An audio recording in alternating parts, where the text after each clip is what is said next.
गुरुभ्यः नमो अरिहन्ताणं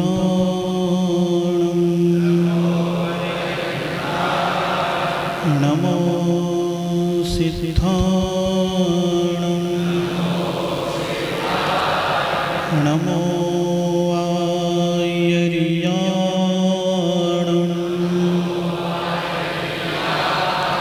नमो वज्झायाणं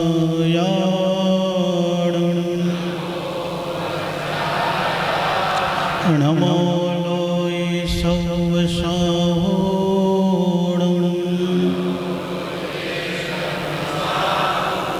नमः श्रीवर्धमानाय निरिधोत्कलिलात्मने सालोकानां त्रिलोकानां यद्विद्या दर्पणायते मङ्गलं भगवान् वीरो मङ्गलं गौतमो गणे मङ्गलं पुष्पदन्ताद्यो जैनधर्मोऽस्तु मङ्गलम्। बोलिए परम पिता परमेश्वर प्रथम तीर्थंकर आदिनाथ भगवान की, अंतिम तीर्थंकर विश्व प्रभु भगवान महावीर स्वामी की, अहिंसा परमो धर्म की, परम पूज्य आचार्य गुरुवर मुनि श्री 108 पुष्पदंत सागर जी महाराज।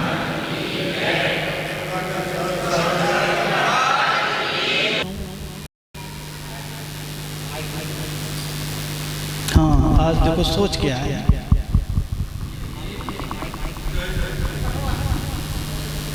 पढ़ लेते ना कितना पढ़ लेते। आचार्य नमो नमो नमो। हे भगवान, इस जीव को जन्म मरण एवं बुढ़ापा के दुखों को सहन करते करते अनंत काल बीत हो गया। 4 गति 84 लाख योनि में यह मनुष्य पर्याय एवं उत्तम कुल बड़ी दुर्लभता से मिला है। पुण्य के उदय से 7 राजू पार कर ली, मझधार में मेरी नाव पड़ी है। आप इसके खेवटिया हो। अब कौन सा पुरुषार्थ करूं जिससे मेरी नाव उस पार पहुंच जाए और मुझे दुर्लभ से दुर्लभ केवल ज्ञान की प्राप्ति हो और ऐसा धर्म प्रकट हो जिसका इस संसार में कोई मूल नहीं है। ऐसा अमूलक धर्म प्रकट हो। नमोस्तु महाराज जी, विस्तार से समझाने की कृपा करें।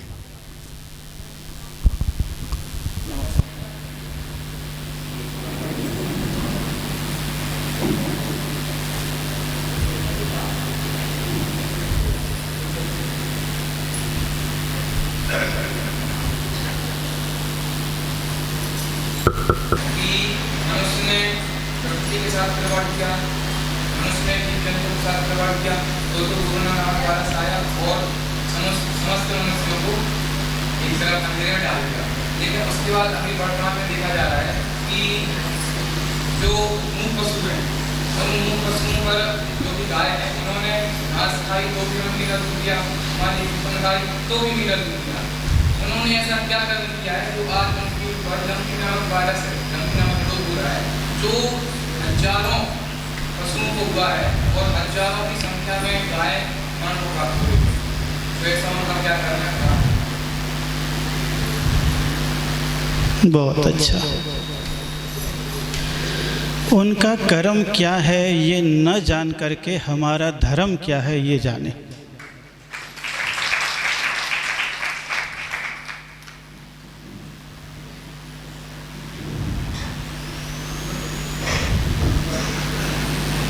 एक दिन आपने सुना था कि 15,000 गौशालाएं हैं, उसमें 12,000 तो जैनी चला रहे और बुंदेलखंड में सबसे ज़्यादा। और फिर भी सारी गायें सड़क पर है और कोई जैनी गौशाला में जाकर के इलाज कराने के लिए आज तक नहीं गया।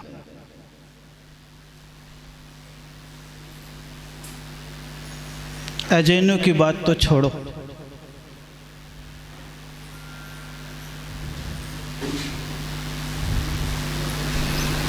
विनाश का काल आता है तो विपरीत बुद्धि आ जाती है।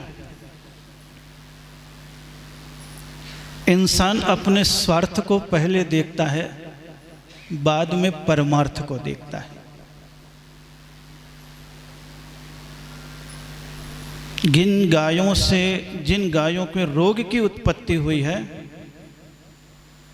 न तो उनकी कोई सेवा करता, न जिस गाय ने दूध देना बंद कर दिया है, न उनकी कोई सेवा करता। जो बछड़े के रूप में जन्म ले लिए हैं, न तो कोई उनका ध्यान रखता। खेत जोतना हो तो बछड़ा पाल लेगा और दूध पीना हो तो गाय पाल लेगा, बाकी सब आवारा छोड़ रहे। रैण सार का नाम लिया था अभी।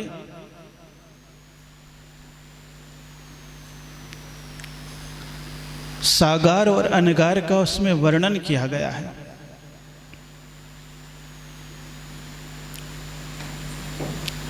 किसका वर्णन किया गया है? और सर्वाधिक उसमें त्रियंच, लूल्हे, लंगड़े, बहरे, गूंगे, अटपटे शरीर के व्यक्ति क्यों होते हैं?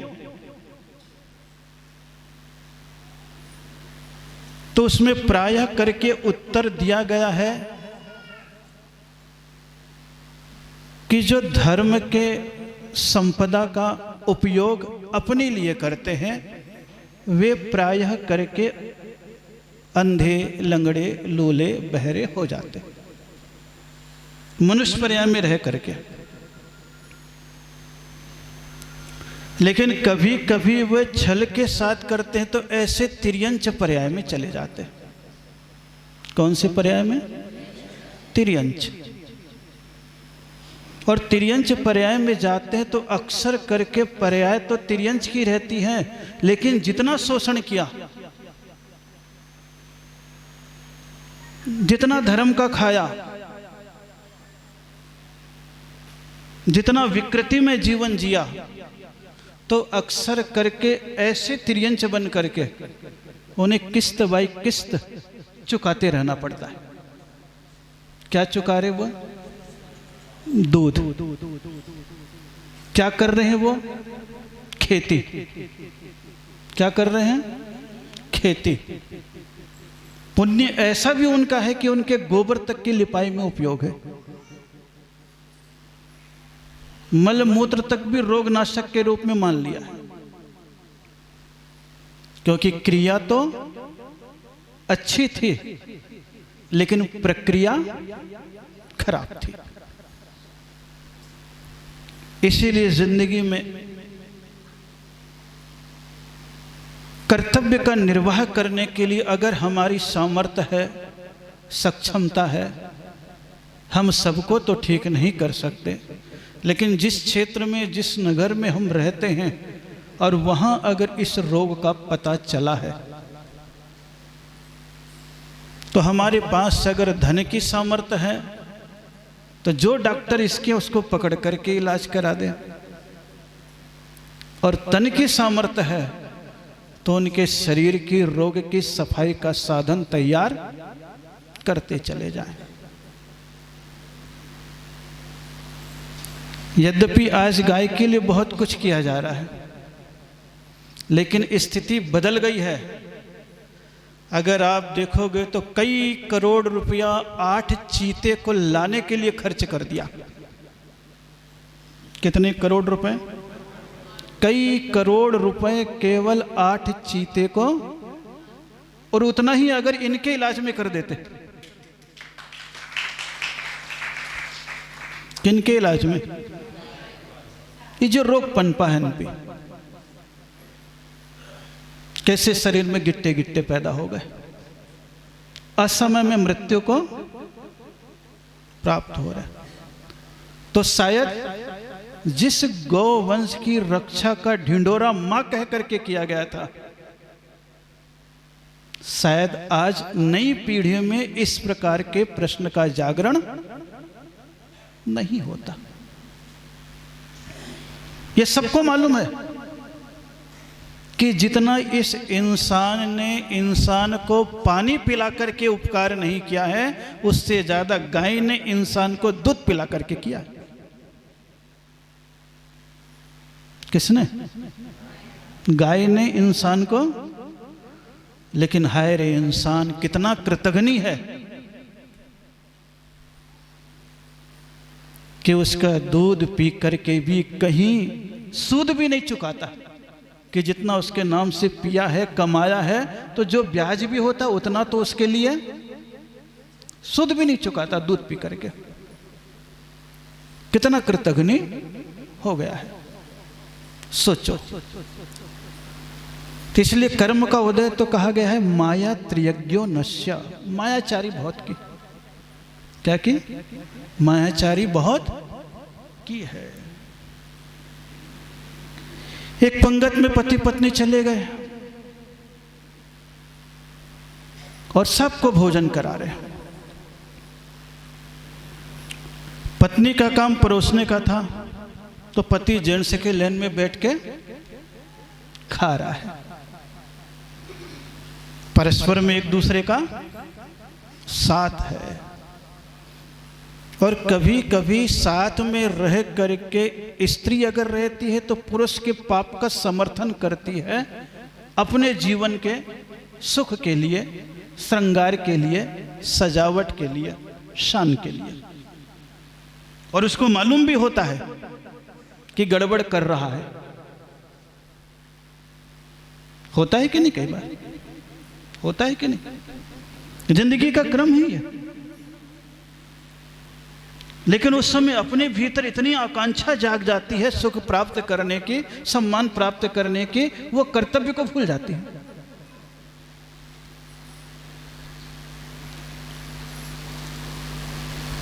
पति भोजन कर रहा है और पत्नी करा रही है, पंगत लगी हुई है, सब महिला लेन से जा रही है। कोई रोटी, कोई पूड़ी, कोई घी, कोई चावल, कोई दूध परोस रहा है। थी गरीब, ड्यूटी लग गई उसकी भी।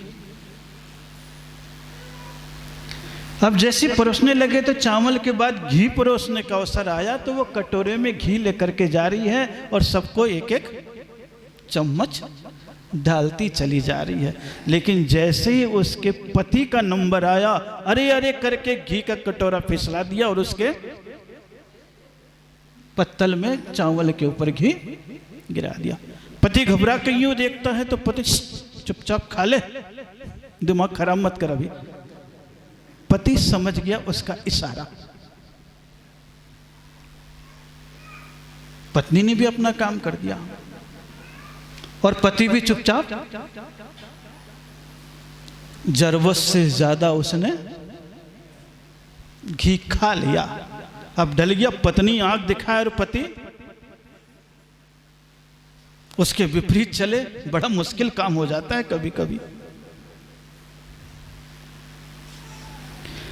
जरूरत से ज्यादा खा लिया तो कहते खाने के उपरांत वो घी पचाने, क्योंकि जिंदगी में कभी ऐसा घी खाने मिला नहीं। सामान्य खाया, रोटी दाल और 24 घंटे मेहनत की, लेकिन उस समय ज्यादा मिल गया तो वो रिएक्शन कर गया, बीमारी हो गई। बीमारी में पति तन से घुलता चला जा रहा है और पत्नी उसके इलाज के टेंशन में घुलती चली जा रही है। और कहते दोनों का मरण हुआ तो मरण होने के उपरांत दोनों उसी सेठ के घर में, जिसके यहां पंगत करा रहे थे, गाय और बैल बने। क्या बने? गाय और बैल बने। अब जिंदगी भर क्या कर रहे हैं? बैल मजदूरी करके, खेती करके उसे अनाज दे रहा, कर्ज चुका रहा है, और वो गाय बन करके दूध दे करके, दूध और घी। ये कथाएं हैं और ये प्रेरणा देती है कि जिंदगी में कभी भी श्रेष्ठ कर्म का अवसर आ जाए तो कभी भी उसका दुरुपयोग, चाहे धार्मिक हो, चाहे सामाजिक हो, चाहे पारिवारिक हो, ये हमारा एक नैतिक कर्तव्य होता है। अन्यथा उसका परिणाम सबसे ज्यादा बुरा होता है। और सबसे ज्यादा वर्णन इसका रैण सार में किया है, जो आचार्य कुंद कुंद देव का लिखा हुआ माना जाता है। सायार नयार, सागार और अनगार दोनों का जीवन का वर्णन किया गया। इसलिए गाय तो अपने आप में है ही। इंसान का मन बदल जाता है। रोज अभी 2-4 दिनों से प्रसंग छिड़ता जा रहा है, यहां पर भी रोज प्रश्न आ जाते हैं ऐसे। बोले महाराज 8 चीते लाया, उसको पाप लगेगा या पुण्य? मैंने कहा क्यों पाप और पुण्य पूछ रहे हैं? बोले उसके लिए करीब 125-150 हिरण भी जंगल में छोड़े गए। देखिए आप, जिज्ञासा लोगों के मन में है, धर्म को जाने या न जाने, लेकिन उनके भीतर भी कहीं ना कहीं दया और करुणा का भाव पैदा होता है। सामर्थ्य नहीं है उसकी अभिव्यक्ति की, सामर्थ्य नहीं है कहीं की, लेकिन भीतर दबे हुए भाव तो है। प्रश्न उठता है कि एक व्यक्ति ने एक हिरण को मार करके खाया तो उसे पूरी समाज पीछे पड़ गई और जेल पहुंचा दिया था। पहुंचाया था कि नहीं? एक काले हिरण को मारने वाला कौन था? सबको मालूम है, मैं क्या को बताऊं, लोग ही बताते मुझे। और अब देखो ऑफिशियली अधिकार पूर्वक स्पेशल जंगल, स्पेशल व्यवस्था। तो कई बार इंसान के मन में पाप भाव पैदा हो जाते हैं। संगठन पीछे नहीं पड़ पा रहा, दबाव भी कभी कभी पड़ जाता है। एक घोड़े के टंक में मार दिया गया शक्तिमान घोड़ा, कितना उपद्रव हुआ कि नहीं? घोड़े को ही जब तक ठीक नहीं हो गया लाखों रुपए उसके ऊपर खर्चे किए गए। जब भाव सरकार के करुणा में पैदा हो जाते हैं तो जीवों को बचाने का उपक्रम प्रारंभ हो जाता है। और कहीं शान, शौकत, संपदा, संपत्ति की आकांक्षा जाग जाती है तो उसको मिटाने में भी संकोच नहीं होता। अभी बीमारी कितनी फैली हुई है सबको मालूम है, उसमें ज्यादा मुझे कुछ कहना इसलिए नहीं कहना है क्योंकि मैं भी आपसे कुछ नहीं करा सकता। क्या करा सकता हूं? कुछ नहीं करा सकता। कितने भी यहां पर बैठ जाओ, मैं आपसे कहूंगा कि भाई जाओ गौशाला या जहां कहीं भी ऐसे जानवर है उसकी तुम इलाज कराओ, घास दो। आप कहोगे नमोस्तु महाराज, आप अपना प्रवचन करो, बाकी जो हमें करना है सो हम वही।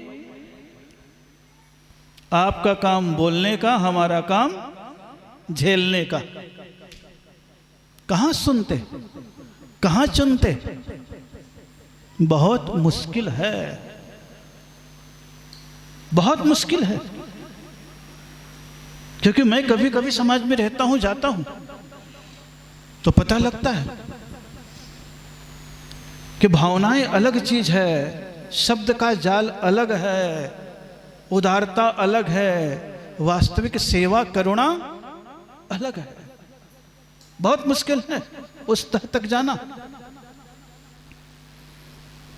एक बार एक साथ आ गया था, मैं दिल्ली के आसपास ही था, महावीर जयंती और बकरीद आ जाते हैं ना, कई बार आ जाते हैं। अरे मुझसे बोला गया महाराज प्रवचन करो, सब अहिंसा और हर मंदिर में नमोकार का पाठ करें ताकि उन जीवों की सुरक्षा। और जैनियों को कुछ भी होता है तो खाली नमोकार का पाठ बस कर लेते हैं, बाकी कुछ काम करने बोलो तो। मेरे सामने आई समाज और मुझसे बोली, दिल्ली की बता रहा हूं मैंने बोला मैं तो नहीं बोलूंगा, नमोकार का ही पाठ करो। सक पका गए, बोले यार महाराज के पास तो बड़े उत्साह से आए थे सब लोग कि कहेंगे, और महाराज के प्रवचन भी होने वाले और लोग तो आएंगे ही आएंगे, और एक बार महाराज जी बोल देंगे तो फिर नमोकार के पाठ की श्रृंखला चल जाएगी। मैंने कहा ठीक है आपका कहना, लेकिन मैं आपसे ये कहना चाहता हूं कि आप उनकी सुरक्षा चाहते हैं या केवल इमोशनली भावुक प्रवृत्ति से सुरक्षा की भावना करते हैं। बोले नहीं महाराज जी, उनकी पूरी सुरक्षा चाहते हैं। मैंने कहा ऐसा करो, तुम लोग के पास भी बहुत सारे लोग हैं, जहां बिकते हैं वहां से तुम खरीद लाओ।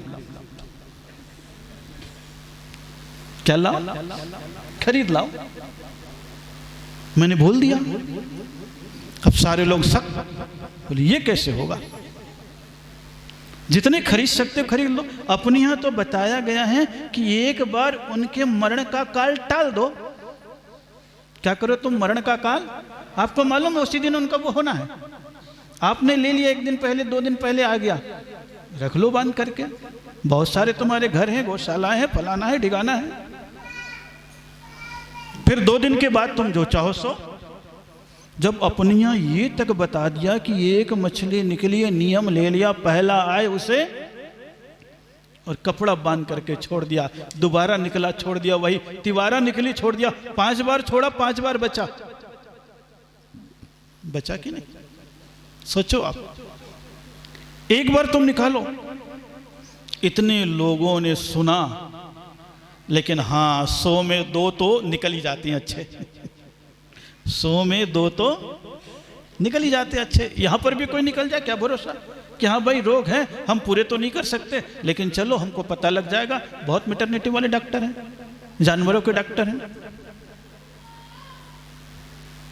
करा देंगे इलाज। खरीद करके ले भी आया, ज्यादा नहीं खरीदा क्योंकि वहां तो सस्ते से सस्ते, महंगे से महंगे भी। मैंने कहा इतना तो क्या, रक्षा का भाव पैदा होना है, करना है तो अपने को स्वयं तैयार होना पड़ता है। मीडिया अगर साथ दे देती है और सरकार अगर साथ दे देती है तो वो काम 100 गुना आगे बढ़ जाता है। और केवल समाज बस रहती है तो लिमिट, सीमा है। क्या है? सीमा है। तो जितना हो सकता है हमसे, हम करने की कोशिश करें। जिस पंचायत में है, जिस विधायक में है, जिस डीएम एसपी है, जो भी कोई है, सबके पास अपनी बात रखने की छूट आपके पास है। अपने अधिकार का, अपने पहचान का, अपनी सामर्थ्य का उपयोग करते रहना चाहिए। क्योंकि संत तो उपदेश देता है, केवल क्या देता है? उपदेश देता है। क्रियान्वित करने वाला कौन होता है? ये गृहस्थ ही होता है। धार्मिक कार्य तो हो, लेकिन प्राणियों की सुरक्षा का उत्तरदायित्व भी अपने जीवन में होना चाहिए। तब बाहर से पशुओं की रक्षा होती है, तो भीतर जो पाशविकता छुपी हुई है उसका विसर्जन होता है। क्या छुपी हुई है? भीतर पाशविकता छिपी हुई है। बाहर से इंसानियत नजर आती है, लेकिन भीतर कहीं ना कहीं वो पाप छुपा हुआ होता है। उनके पास समझ नहीं होती, इसलिए डायरेक्ट काम कर बैठते हैं। आपके पास समझ होती है तो होश पूर्वक अवसर देख करके आप अटैक करते हो। आप अगर अपने आप में पड़ोसी को अटैक करो, या परिवार में ही अटैक करो, या दूसरे को अटैक करो, कैसे करते हो आप? होश पूर्वक करते हो, समझदारी से करते हो कि बचाव भी हो जाए और काम भी हो जाए। कितना छुपा हुआ भाव है। उन सब भावों को छोड़ने के लिए फिर ये कहा जाता है, अभी दादाजी कह रहे थे, महाराज बचपन से बुढ़ापे तक आ गए हैं और जिंदगी यूं ही बीत रही है। 84 लाख योनियों में भी भटक रहे हैं। अब जिंदगी में ऐसा कौन सा काम करें जिससे हमारी आखिरी जिंदगी का पड़ाव, जिस उद्देश्य को लेकर के चल रहे हैं, मुक्ति की, उसकी प्राप्ति हो जाए। कह रहे थे कि नहीं? और उन्होंने ही मंगलाचरण में पहली लाइन कह दी थी, शुभ ध्यान में लवलीन हो तब घातिया। किसमें लीन होना दादाजी? आपने तो बताया कि जो हमारा मन अशुभ में जा रहा, जो हमारा मन पाप में जा रहा, जो हमारा मन ईर्ष्या द्वेष में जा रहा, जो हमारा मन प्रमाद में जा रहा, जो हमारा मन लोभ में जा रहा, जो हमारा मन तेरे मेरे में जा रहा, जो हमारा मन मोह में जा रहा है, जो हमारा मन व्यर्थता में जा रहा है, उसको सार्थकता में बदलने की चेष्टा करनी है। व्यर्थता क्या है? आप सबको मालूम है कि दुनियादारी की जो भी चीज है वो तत्काल तो सुख और अच्छापन मन को देती है, लेकिन उसका अंतिम परिणाम खराब ही होता है। मिर्ची खाओ तो उसका स्वाद तो अच्छा लगता है, लेकिन बाद में उसका परिणाम पेट में जाकर के जलन ही है ना। तो संसार का काम ऐसा ही है। मिर्ची का स्वाद है। किसका स्वाद है? मिर्ची का स्वाद है। जब लेते हो तब तो बड़ा अच्छा लगता है, लेकिन जब वही चीज पहुंच जाती है, फिर उसका परिणाम निकलना प्रारंभ होता है, तो आपको लगता है हे भगवान, जिंदगी अच्छी पाई, कुल अच्छा पाया, धर्म अच्छा पाया, समझ अच्छी पाई, लेकिन मैं सब चीजों को क्या किया? क्या किया? सोने का पात्र तो मुझे मिल गया, झाड़ू निकाल करके धूल उठाने के काम में ले लिया। किसके काम में ले लिया?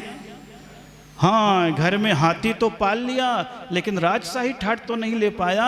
जगह जगह जाकर के उसी में बैठ करके भीख मांगने होता है कि नहीं? कहीं हाथी किसके पास रहता है? राजाओं के पास। लेकिन कभी कभी हाथी किसके पास दिख जाता है?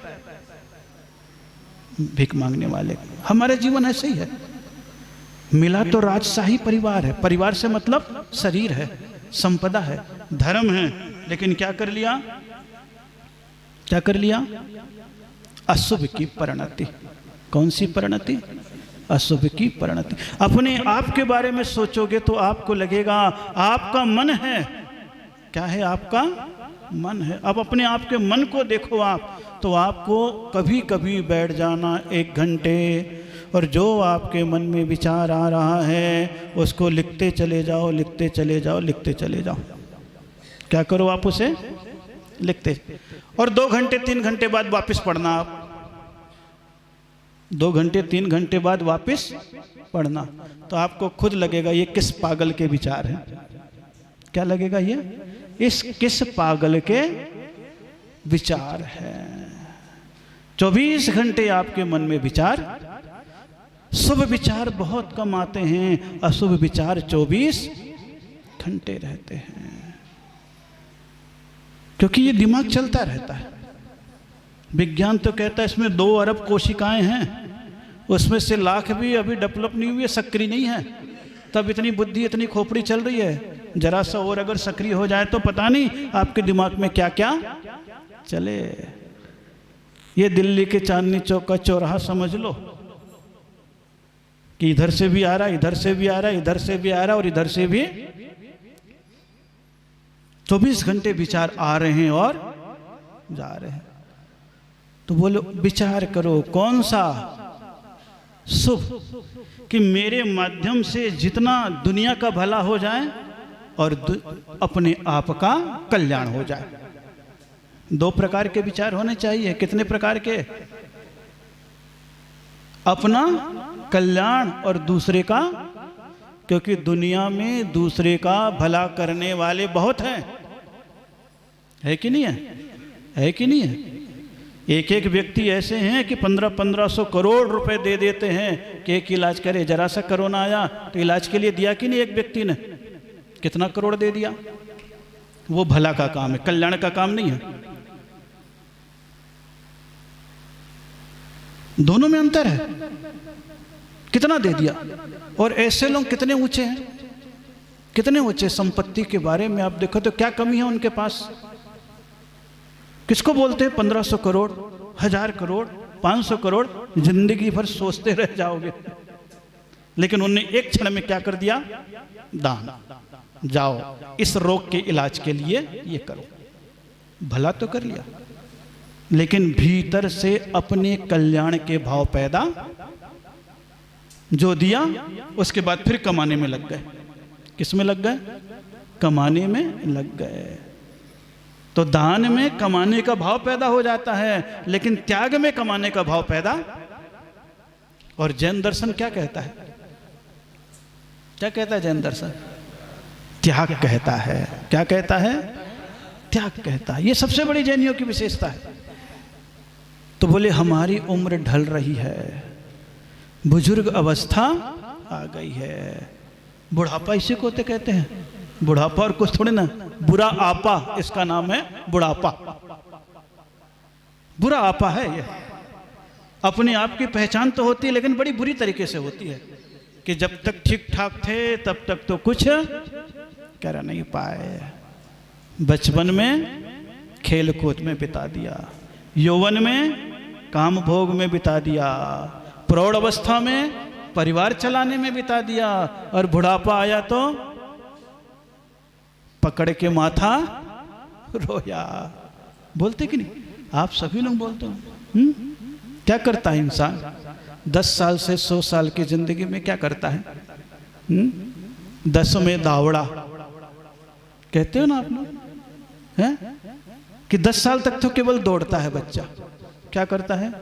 अपने घर में कभी भी देखोगे तो इधर दीवार पे हाथ मारेगा, उधर मारेगा, धप कह करके खुश हो जाएगा। और 10 से जैसे ऊपर जाता है 20 में बावड़ा हो जाता है। दिमाग थोड़ा सा बाहर होता है कि नहीं होता? होता है कि नहीं होता? 30 साल का हो जाता है तो थोड़ा सा क्या हो जाता है? तीखा हो जाता है, जिम्मेदारी आ जाती है, शादी ब्याह हो जाता है।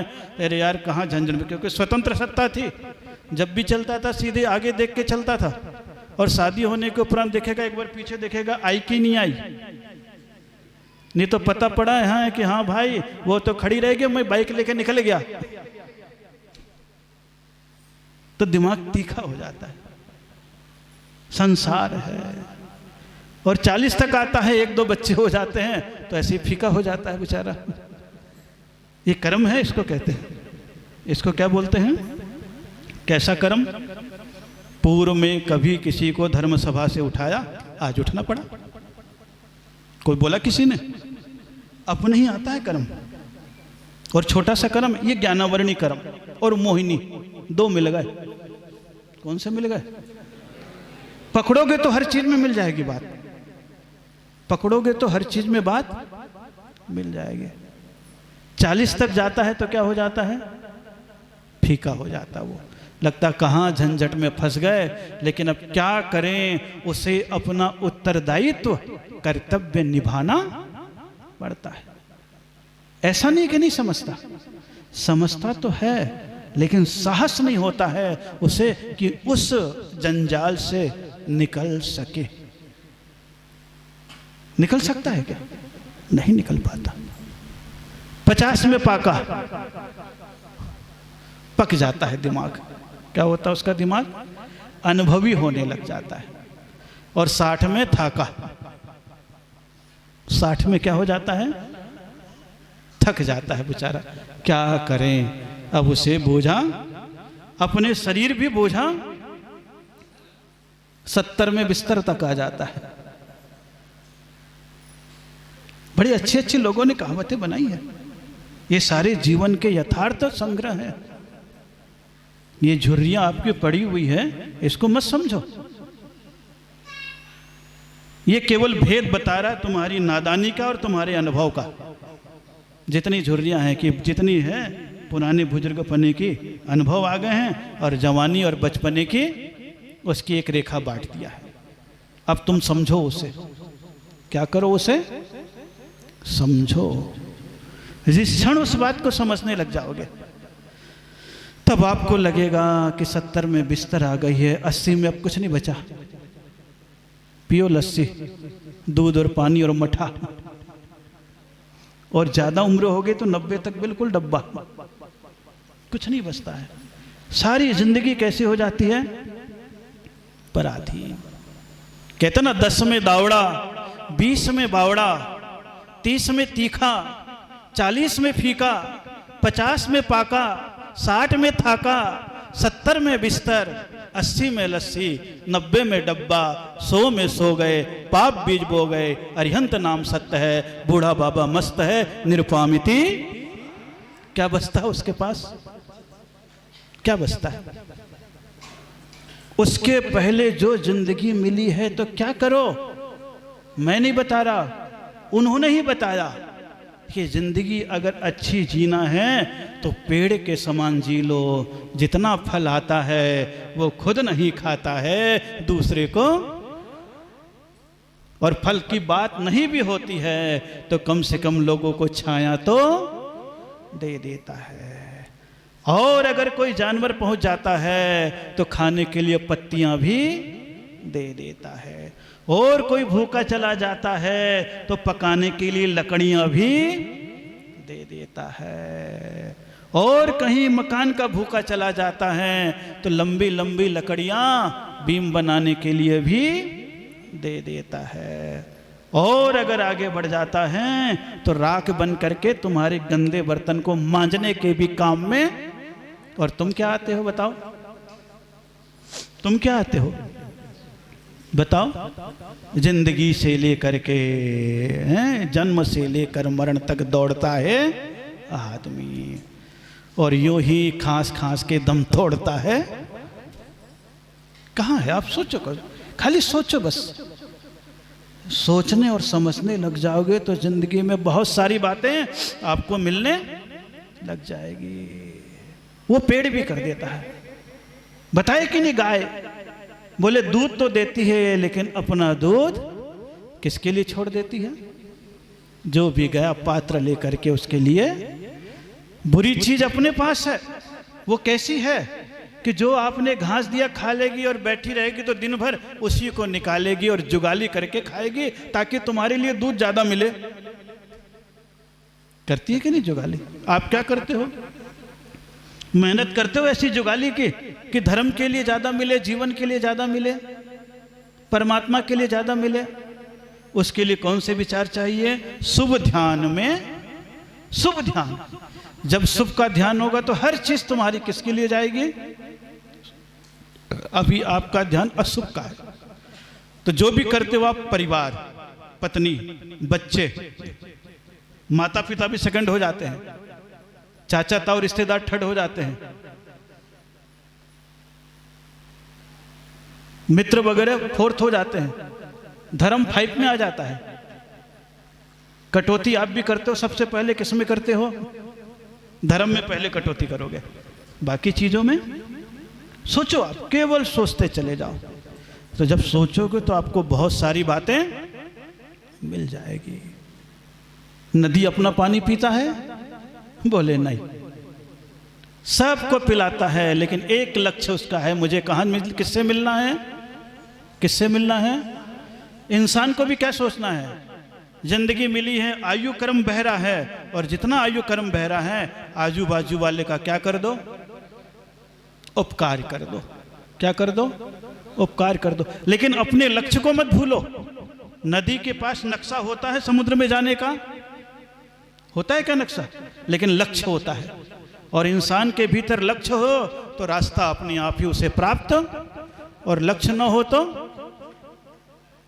हो तो वहीं का वहीं भटक जाता। मैं नहीं बता रहा, यही बता रहे कि देखो, नदी न पिए अपना नीर, पेड़ नहीं खाता अपना फल, गाय नहीं पीती अपना दूध, और संत भी अपना जीवन अपने लिए नहीं जी रहे। किसके लिए जी रहे?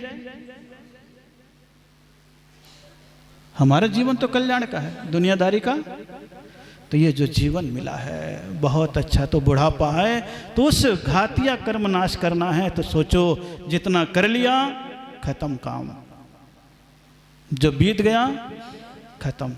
अब आगे जो बचा है उसका कैसे सदुपयोग करें, क्योंकि शरीर में भी आंखें आगे दी है, आंखें पीछे नहीं दी है। इसलिए देखना कहाँ है?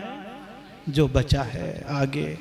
पीछे देखने से कोई फायदा, क्योंकि पीछे देखोगे तो पश्चाताप होगा, और आगे देखोगे तो साहस है तो उत्साह पैदा हो जाएगा, और अगर कमजोर है तो उदासी पैदा हो जाएगी।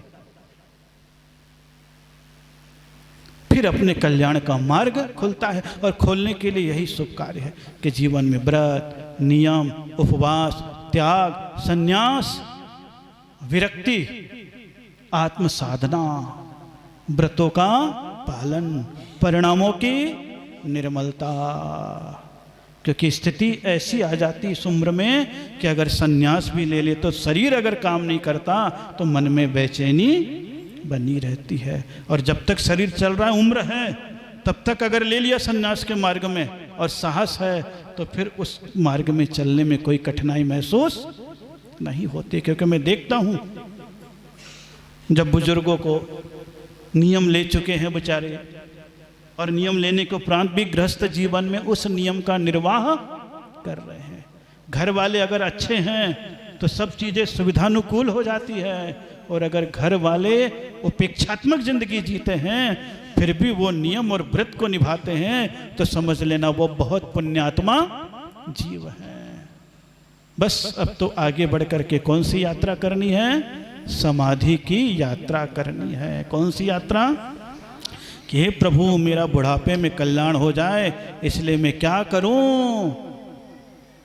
तो बस वही भावना जो व्रत लेने के बाद से निरंतर चलता रहता है।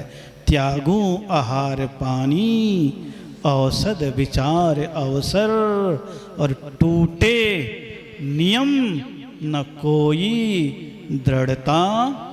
हे प्रभु 20 साल से, 25 साल से, 15 साल से मैंने सारे नियम को अनुकूल और प्रतिकूल परिस्थिति में निभाया है। अभी तक तो दुनिया के लोग मेरे प्रतिकूल थे, अब मेरे घर के भी हो गए हों तो भी मुझे कोई चिंता। अब जो करना है मुझे स्वयं को ही करना है, और घर के अनुकूल हैं तो हे प्रभु मैं इसका मोह नहीं करूं, और इनसे मैं विरक्त रह करके अपना जीवन कैसे बिता दूं ताकि कोई संत के सन्निधि मिले तो मेरा भाव समाधि मरण भी हो जाए। जब ऐसे भाव पैदा होने लग जाते हैं तो जिंदगी का जितना भी निचोड़ होता है, सत्य होता है, पुण्य का फल जो होता है अपने हाथों में आकर के उपस्थित हो जाता है।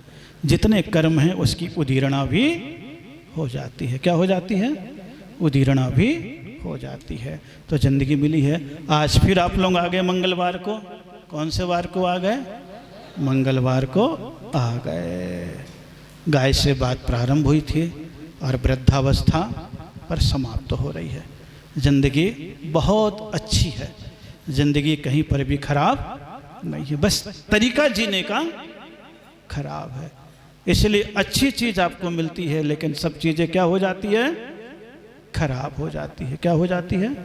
खराब हो जाती है। व्यसनों में, पाप में, दुनियादारी में व्यतीत हो जाती है। कहीं तुम्हें सामर्थ्य मिले तो उसका सदुपयोग कर लेना, जीवन को आनंदित कर लेना, और जो मिले समय जितना ज़्यादा शुभ हो सके, धर्म हो सके, परमात्मा की आराधना हो सके, दूसरे की सेवा हो सके, परोपकार हो सके, जीवों की रक्षा हो सके, वो सारी की सारी क्रियाएं करते रहना ताकि आपका भी जीवन सतपथ पर निरंतर अग्रसर होता चला जाए। इसी पुनीत भावनाओं के साथ आज का दिन भी व्यतीत हुआ, क्योंकि 2 दिन हो गए। आज कौन सा वार है? मंगलवार। और अभी कौन सा दिन चल रहा है? कौन सा चल रहा है? नवरात्रि जो आप बोलते हो वो दिन चल रहा है। कौन सा दिन चल रहा है? और अगर आदिनाथ पुराण को पढ़ोगे आप, कौन से पुराण को पढ़ोगे? आदिनाथ पुराण को पढ़ोगे तो इसका संबंध अपने यहाँ कोई दशहरे से, रावण से नहीं है। इसका संबंध नहीं है। इसका संबंध जैनियों में बताया है अश्विन शुक्ला एकम से लेकर अश्लिम शुक्ला दशमी तक भरत चक्रवर्ती ने 60,000 वर्ष तक जो 6 खंड में घूम करके अपने अयोध्या नगरी आया तो 10 दिन तक जिनेंद्र भगवान की महापूजा की विजयोत्सव के रूप में। किस रूप में की थी? विजयोत्सव के रूप में। ये किस में वर्णन है? आदिनाथ पुराण में। तो ये विजयादशमी, ये विजयोत्सव है। कौन सा है और किसका विजयोत्सव है? भरत चक्रवर्ती का। किसका विजयोत्सव है? कि इतने सत्ता पाने के उपरांत भी वो धर्म को नहीं भूला। किसको नहीं भूला? धर्म को। और वही संस्कार उसके बैठे हुए थे। कितना बड़ा चक्रवर्ती होने के उपरांत भी गृहस्थ जीवन में अपने सठ कर्तव्य को नहीं छोड़ा। आज उसी का परिणाम मिलता चला गया। चलिए शेष चर्चा फिर करेंगे। आपका जीवन मंगलमय हो, अध्यात्म हो, इसी पुनित भावनाओं के साथ ओम नमः। एक छोटा सा युवा